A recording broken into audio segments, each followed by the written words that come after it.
All right, Mr. Davis left off last time talking about your just world score, your just world scale, and do you believe that the world is fair?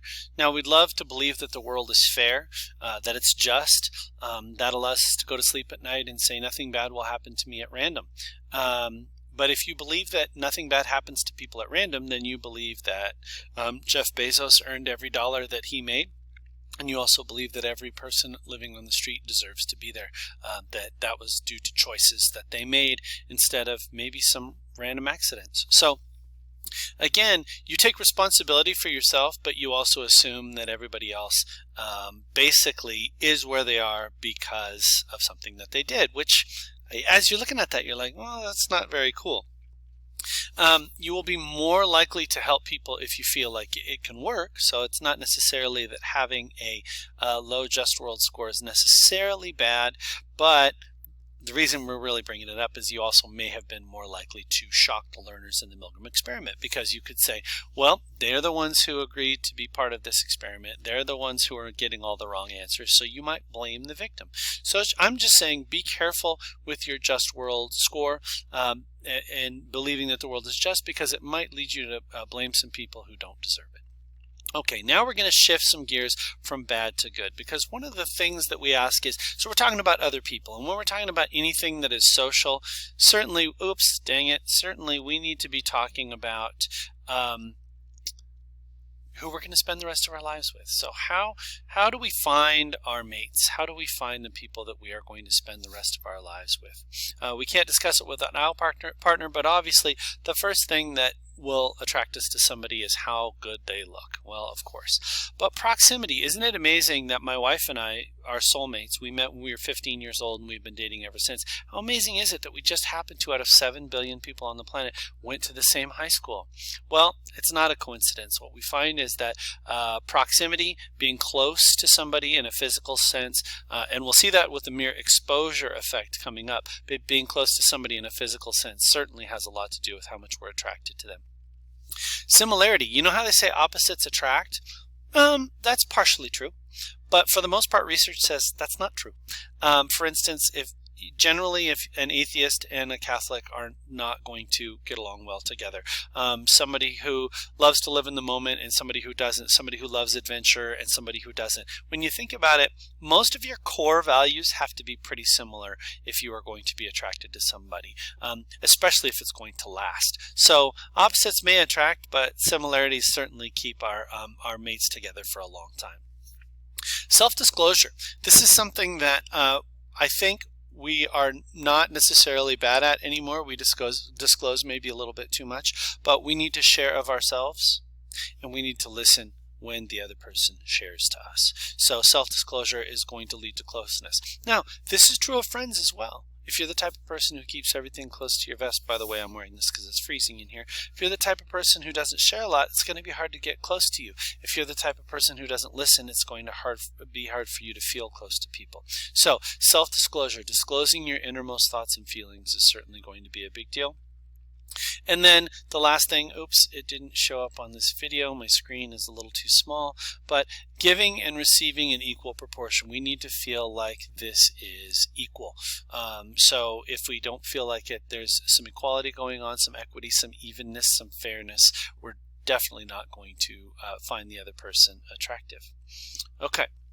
We're also looking at attraction, and I mentioned that I was going to talk about the mere exposure effect.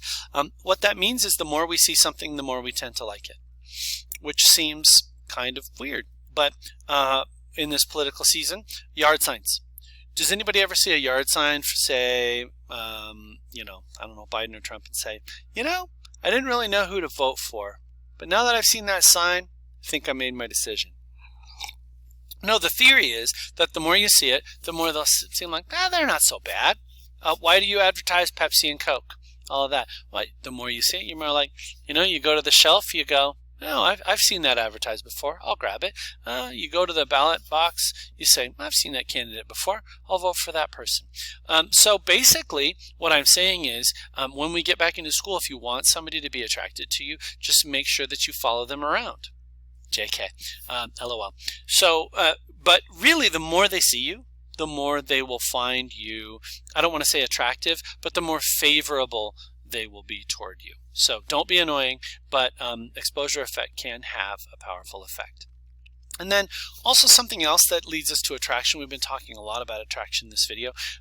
There's something called the halo effect, which basically means if you're good at something, it's going to, or if there's one part of you that is really great, it is going to radiate out into other parts. So if you are well dressed, people will also make other assumptions about you that are positive. If you are smart in class, people will make other assumptions about you that are positive. If you are a good athlete, people will make positive assumptions about you. And often beautiful people get the benefit of the doubt. So do tall people. I hate to say that, but that's true. So how are we attracted to people? The previous slide, this one, seeing people being excellent or good or in some ways remarkable in some way helps. And then when we talk about this, and this I'm really, really sorry, but I'm going to make attraction seem like, how do I want to put this, like a mathematical equation. Maximum rewards at minimum cost. So let's say on a scale of 1 to 10, I'm a 4. I'm a 4. Am I going to go after a 10? Somebody who's just hot as all get out? Probably not, because when you look at it, will I likely be rewarded? Well, do I have an expectancy that this will work out? Not really. So when we're looking for mates, I really hate to say it, we tend to kind of go after people who are kind of in our league, which goes right along with something we were going to talk about coming up.